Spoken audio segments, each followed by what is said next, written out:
My daughter told me I could come to her wedding, but asked if I'd mind sitting at a separate table so her stepfather could have the spotlight. So I RSVP'd no. And I booked a trip for that day, finally spending my money on something that was only for me. See what happened after that. First, let me quickly thank you for your continuous support. This means a lot to us. If you enjoy the stories we share, kindly subscribe to this channel. It will be great if you can leave a comment on which city you are watching from. We might just give you a shout out in our next story. Today's special shout out goes to David Barn from Florida. We are glad you enjoy our stories. Now let's go deeper into the story. My name is Jack, and for most of my life, I've been the man who waited his turn. You know the type, steady, reliable, always standing just a little behind everyone else in family photos, the one who never wanted to make a fuss. That's what I thought love looked like. So when my daughter called to say she wanted me at her wedding, but asked if I'd mind sitting at a separate table, away from the family she'd built with her stepfather, I said yes in a voice so calm I didn't even recognize it as mine. But in the quiet afterward, I felt that yes settle into my chest like a stone. You ever feel that? When you realize you're saying the words that make you disappear, all because you're too tired to argue. I didn't tell her how her words felt like a slap dressed up as a courtesy. I didn't tell her how I'd spent every night of her childhood cleaning up the messes her stepfather never saw, or how I'd held her in the dark when she was scared of monsters he didn't even think to check under her bed for. No, I just said yes, because I thought, maybe for the last time, that being the good father meant not making things harder for her. That's what I told myself, anyway. I didn't tell her about the hollow that grew in my chest, about how I hung up the phone and just sat there, in the kitchen that still smelled like the coffee I'd made an hour before. I watched the steam fade from my mug, and I thought about how many times I'd swallowed my pride for the sake of keeping the peace. I know you're probably wondering why I didn't say no right then. Why I didn't tell her that a father shouldn't have to sit in the shadows of his own daughter's life. The truth is, I didn't want to see the look in her eyes if I did. I didn't want to see the relief, the kind of relief that says, "Thank you for not making this any harder for me." So I said yes. And then, the next day, I sat down with my laptop and booked a trip for the same day as her wedding. Somewhere quiet, somewhere no one would think to look for me. A small cabin by a lake I'd always wanted to see, the kind of place I'd always said I'd visit someday, when there was enough time or enough money or enough of me left over to spend on myself. That was the first time in a long time I chose myself over her. It felt selfish at first. I kept expecting the guilt to show up like it always does, to crawl into my throat and choke me on the way down. But it didn't. Instead, there was this silence that felt almost holy. Like the world had gone still just long enough for me to hear the truth I'd been too scared to say out loud. I realized I'd been living for other people's comfort for so long that I didn't even know what my own voice sounded like anymore. That night, I lay in bed with the glow of my phone still lighting up the ceiling. I kept thinking about the words she'd used, like she was offering me a kindness. "I'd love for you to be there, Dad," she'd said, "but I think it would be easier for everyone if you sat at a separate table. Just for the ceremony. Just so it's, less complicated. Less complicated." As if I was the complication, the last messy piece in her carefully curated life. I could almost see it. Her in the white dress, the stepfather who'd given her the picture-perfect family she'd always wanted, the guests who'd never know the man who held her through nightmares or taught her how to ride a bike. All of it lined up, polished and bright. And me, a ghost at the edge of the photograph. I thought about the first time I taught her how to swim. She was 5 and terrified of the deep end. I held her in my arms and told her she was safe, that she could trust me to keep her above the water. She believed me then. And now, all these years later, I was the one who had to sink to keep her from drowning in the awkwardness of the truth. I couldn't find a way to tell her that I wasn't willing to be that kind of life raft anymore. I didn't sleep much that night. I kept replaying her words in my head, feeling them echo in the dark like footsteps in an empty house. It wasn't anger I felt, not really. It was something colder, something that felt like standing in front of a door that had been locked for years and realizing I'd never find the key. That's when I decided. I wouldn't be at that wedding. I wouldn't sit at any table that made me feel small. I wouldn't be the polite afterthought, the man who made everyone else more comfortable by taking up less space. So I RSVP'd no. And when I did, I felt something shift in me. A crack in the dam that had been holding back years of words I'd never said. I didn't tell her why. I didn't explain or defend myself. I just said no. And then I booked that cabin, and I started packing. It felt almost ceremonial, folding each shirt with a kind of reverence I'd never given myself before. Like I was finally saying, I matter. I matter enough to spend my own money, my own time, on something that's just for me. I didn't tell anyone about the trip. Not my daughter. Not my ex-wife. Not the friends who might have tried to talk me out of it, to tell me I'd regret missing her big day. I didn't need their voices in my head. I'd spent enough of my life measuring my choices against other people's expectations. This was just mine. And if there was any guilt left in me, it was quiet.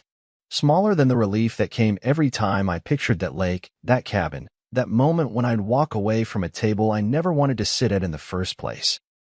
By the time the day came to leave, I felt something close to peace. My bag was packed. My mind was clear. And for the first time in years, I wasn't waiting for anyone else's permission to take up space in my own life. I didn't know what I'd find out there. Maybe nothing but a quiet cabin and a cold lake. But it would be mine. And that felt like more than enough. The day I left for the lake was bright and clear in that way that felt almost mocking. Like even the sky wanted to pretend nothing was wrong. I loaded my bag into the back seat of my car, feeling each small weight settle into me the way it always does when I'm about to drive away from something I can't fix. You ever feel that? Like you're driving away from a life that's always been just out of reach? I didn't say goodbye to anyone. Didn't leave a note or send a text. I just got in the car, turned the key, and let the engine's quiet rumble fill up the silence I'd been living with for too long. The roads were empty that morning, long stretches of highway winding through fields that looked almost too green. I remember thinking how everything in the world just kept moving, even when your own life feels like it stopped. I kept the radio off, wanting to hear only the sound of the tires on the pavement and the way my breath caught in my chest every time I thought about that empty chair at my daughter's wedding. I could almost see it, some rented chair tucked in a corner, half hidden by floral centerpieces, a place to sit and watch other people's lives unfold while pretending I was okay with it. But I wasn't. I wasn't okay with it at all. The cabin was smaller than I'd imagined, a single room with a small bed and a kitchen that smelled faintly of cedar. It had a front porch that looked out over the water, the kind of view that makes you feel like you finally stepped outside the noise of the world. I dropped my bag by the door and just stood there for a long time, taking in the quiet. It felt like I was standing on the edge of something. Like if I just stood still enough, the whole weight of my life would finally catch up to me and let me breathe again. I spent the first few hours unpacking in small, deliberate movements. Every shirt folded, every book stacked neatly on the nightstand. It felt like a ritual, a way of telling myself I was allowed to take up space here. I made a pot of coffee, the rich smell filling the small cabin in a way that felt like comfort. And when I took that first sip, sitting alone on the porch with the lake stretching out before me, I realized just how long it had been since I'd done something purely for myself. You ever notice how silence can be loud? How it can fill up every corner of a room and press in on your chest until you feel like you're drowning in it? That's what those first hours felt like. Like I'd stepped into a world where the only voice I could hear was my own, and even that voice felt like it was learning how to speak again. I didn't reach for my phone, didn't check for messages or missed calls.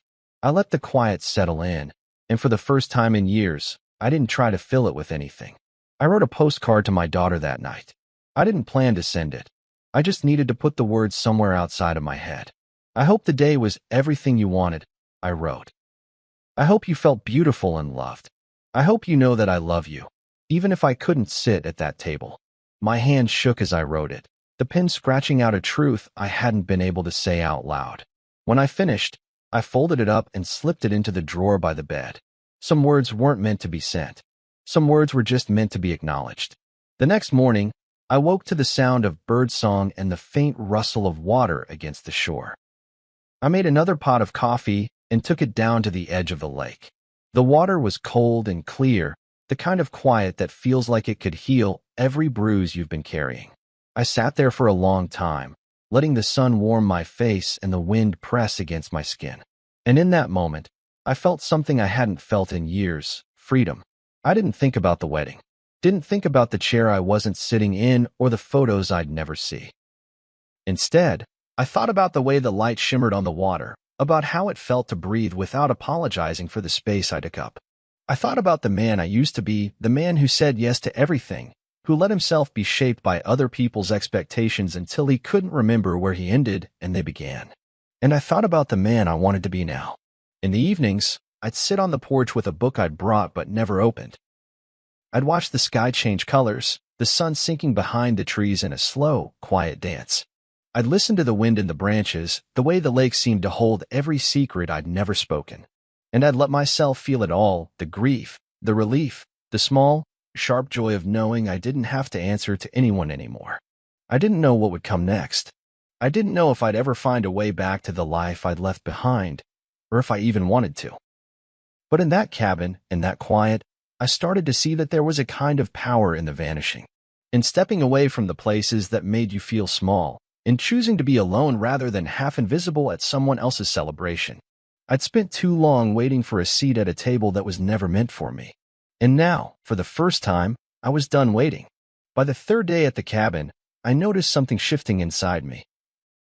A slow uncoiling, like I'd been holding my breath for years and finally let it out in one long, quiet exhale. It wasn't a big moment, nothing dramatic. Just me sitting on that old wooden chair on the porch, staring at the water and realizing I didn't have to explain myself to anyone anymore. No one was waiting for me to show up, to smile politely at a table I didn't choose, to be the father everyone expected me to be. I was just Jack, and for the first time in decades, that felt like enough. I started going for long walks through the woods behind the cabin, tracing narrow dirt trails that wove through towering pines and the soft hush of fallen leaves. Each step felt like a small reclamation of my body, of my breath, of the quiet parts of me I'd buried under years of compromise. I didn't have a destination, didn't have anyone to check in with or hurry back to. I just walked until my legs ached and my mind felt empty in the best way. You ever feel that? Like the world finally gives you permission to let go? At night, I'd sit by the fireplace with a bottle of bourbon I'd picked up at a small store in town. I'd pour a finger or two into an old chipped glass and just watch the fire dance. There was something hypnotic in the way the flames flickered, like they were burning away the parts of me I didn't need anymore. I'd think about my daughter, about how I'd spent years trying to be the father she needed me to be. Steady, quiet, always willing to take the back seat. And I'd wonder if she even knew who I was beneath all that, or if I'd ever let her. I wrote more postcards in those nights, each one a confession I couldn't make in person. I'm not angry, I wrote once. I'm just tired of disappearing. Another night. I used to think love was about sacrifice. Now I think it's about honesty, about showing up for yourself, even when no one else does. I didn't plan to send them, but writing them felt like a promise to myself. A promise that I wouldn't go back to the man who always said yes, no matter what it cost him. One afternoon, I found an old rowboat tied to a rickety dock behind the cabin. It was half sunk in the water, but I hauled it out and spent hours cleaning it up, scraping away the algae, patching the splintered wood. It felt good to work with my hands, to lose myself in the simple, repetitive motions. There was a kind of poetry in it, taking something neglected and making it whole again. Maybe that's what I was doing for myself, too. I took the boat out on the lake the next morning, the oars dipping into the glassy water in slow, measured strokes. The air was cold, but the sun was warm on my face, and for the first time in years, I didn't feel like I had to be anywhere but right there. No phone ringing. No expectations to meet. Just the quiet rhythm of the boat, the water, my own breath. I thought about how small and fragile life can feel when you're always trying to fit into someone else's story, and how powerful it is when you decide to write your own. At night, I'd lie in bed listening to the wind move through the trees, that low, soothing hush that felt like a lullaby for grown men who've carried too much for too long. I'd close my eyes and let the memories come as some sweet, some bitter, all of them mine. I thought about my daughter's smile when she was little, how she'd run to me like I was the whole world. And I thought about how that smile had changed, become something polite and distant as she grew older and closer to the man she called Dad in front of other people. It hurt. Of course it did. But in that cabin, with only the moonlight to keep me company, I started to see that the hurt didn't have to own me anymore. There was a small table in the cabin, tucked into the corner by the window. I'd sit there in the mornings, drinking coffee and watching the sun come up over the lake. And every morning, I'd tell myself, this is mine, this moment, this quiet, this breath. I'd spent so long trying to earn a place at someone else's table, never realizing I could build my own. And maybe it wouldn't be filled with toasts and speeches and applause, but it would be honest.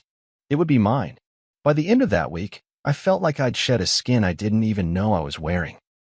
I didn't have any answers about what came next, didn't know if my daughter would ever understand why I said no. But I knew one thing for sure. I wasn't going back to the man who let himself be seated in the shadows of his own life. I wasn't going to let anyone else tell me where I belonged. And if there was a part of me that still ached for her, for the girl who used to wrap her arms around my neck and call me her hero, I let that part sit quietly beside me. I didn't try to bury it or make it small. I just let it be. Because even if she couldn't see me anymore, I could. And that was enough. Coming home felt different this time, like I was stepping back into a house I'd lived in for years but never really made my own. I pulled into the driveway and just sat there for a while, my hands resting on the steering wheel as the engine ticked and cooled. You ever come back to a place that's supposed to be familiar, only to realize you don't quite fit into the shape of it anymore? That's what it felt like. Like the man who left for the lake was not the same man who turned the key in the front door. The house was quiet when I stepped inside. Dust motes drifted through the sunlight, and the air smelled like coffee and the faint tang of old wood. I walked from room to room, running my fingers along the worn edges of the kitchen table, the chipped paint on the window frames. All these little imperfections that used to feel like burdens. They felt different now, almost like they were mine in a way I hadn't let myself believe before. I'd spent so long trying to keep everything just right for everyone else, but now I saw the beauty in the cracks. They were proof of the life I'd lived here, proof that I'd been here, even if no one else had been watching. I didn't call my daughter right away. I didn't check my phone for her messages or the wedding photos I knew she'd posted. I let the quiet linger, let it settle into my bones like a kind of peace. Instead, I turned my attention to the small things I'd always put off. Tightening the loose cabinet hinge in the kitchen, oiling the squeaky door that led out to the garden. They were small acts, but they felt like a reclamation of this space, of the man I was becoming. I spent long afternoons in the workshop out back, the place that had always been mine in a way nothing else was. It smelled like cedar and sawdust, like memory and the promise of something new. I started sanding down an old chair I'd been meaning to fix, the kind of project that doesn't ask for anything but patience. Each slow scrape of the sandpaper was like a prayer, each stroke a small mercy to myself. I didn't think about the wedding or the seat I'd refused. I just let the work quiet the noise in my head. And in those moments, I began to understand something I'd never really let myself believe. That it was okay to take up space in my own life. That I didn't have to earn the right to be seen or heard or loved. I'd spent so long tying my worth to how well I could keep the peace, how much I could smooth over other people's discomfort. But in that workshop, with the chair under my hands and the radio humming softly in the corner, I felt something settle inside me, something like acceptance, something like forgiveness. My daughter called one afternoon, her name lighting up on the screen like a ghost I wasn't sure I was ready to see. I let it ring once, twice, 3 times before I answered, my voice calm in a way that felt unfamiliar. She started talking before I could say hello, her words tumbling out in a rush. Something about how beautiful the wedding had been, how everyone had said it was perfect. I listened, the phone warm against my ear, and waited for her to mention me. But she didn't, not at first. And when she finally did, her voice got soft, like she was telling me something she didn't want to say out loud. "I'm sorry you couldn't be there, Dad," she said. I know it was complicated. I didn't say anything for a long moment. I let the silence stretch out between us, heavy and honest. Because the truth was, I didn't want to be there. Not the way she wanted me to be. Not as the man who made it easier for everyone else by making himself smaller. When I finally spoke, my voice was low and steady. "I'm glad it was everything you wanted," I said. And I meant it, even if it hurt. But I couldn't sit at that table, sweetheart. Not anymore. She was quiet after that, and I could hear the static of the line, the small hitch of her breath like she was trying to decide what to say next. I didn't rush her. I didn't try to fill the silence with apologies or explanations. I just let her sit with it, let her feel the weight of my choice. Because that's what it was, a choice. And it was mine. We didn't talk much longer after that. She said she'd call again soon, and I said okay. But I didn't hold my breath. I learned something at that lake, something I wasn't willing to let go of. I learned that love doesn't always look like staying. Sometimes it looks like stepping away from the table, from the people who don't know how to make room for you. Sometimes it looks like building something for yourself, even if no one else understands why.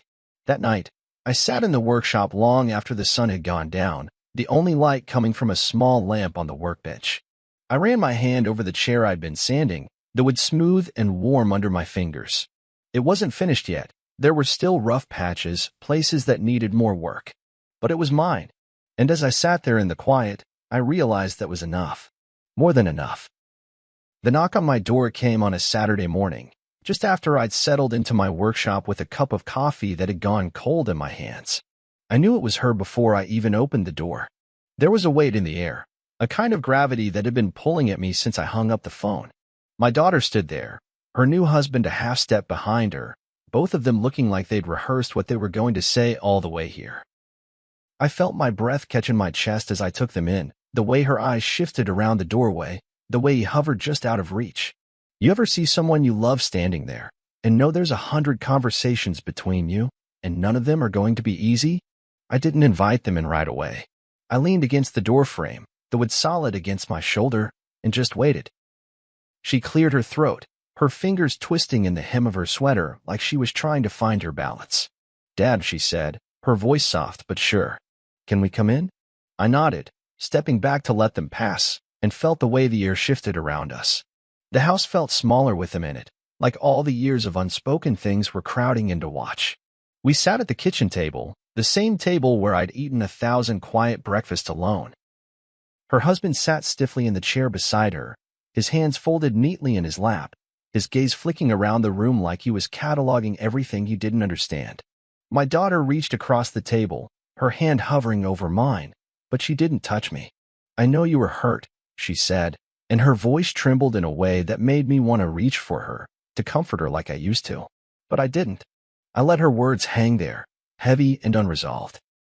"I didn't mean to make you feel like you didn't belong," she said, her eyes bright with something I couldn't name. Regret, maybe, or just the weight of realizing how deep the hurt went. I thought it would be easier. For everyone. Her husband shifted beside her, his hand resting on her shoulder like he was trying to anchor her. I watched them both, and for the first time I saw how young they still were in so many ways. How much they still believed that love was about making things neat and easy. "I know," I said, my voice steady. "I know you didn't mean it to hurt." But it did. She flinched a little, like my words had cut through the careful script she'd prepared. "I've spent a long time being the man who made things easier," I continued, my hands resting flat on the table, palms open.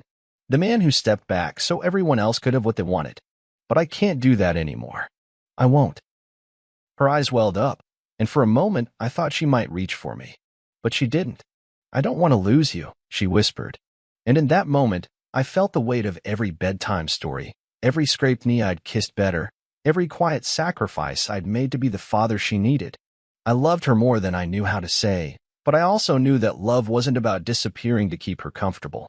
It was about showing up, even if it meant showing up in a way she didn't expect. "You're not going to lose me," I said, "but you're going to have to accept that I'm not going to sit at a table that makes me feel like I don't belong. I won't do it. Not for you. Not for anyone." Her husband's jaw tightened, but he didn't say a word. Maybe he understood, or maybe he didn't. I didn't care. This wasn't for him. The silence that followed was the kind that fills your lungs and makes it hard to breathe. But I didn't try to break it. I let it be there, solid and honest. She wiped at her eyes, her fingers trembling, and when she finally looked at me, I saw something in her gaze I hadn't seen in years, respect. Or maybe just the beginning of it. "I don't know if I can understand that," she said, her voice so quiet it barely reached me. "But I'm trying." I nodded, feeling a small, fierce pride in her willingness to even try. "That's all I ask," I said. "That you try." Her husband stood then, his hands still on her shoulder, and I rose with him.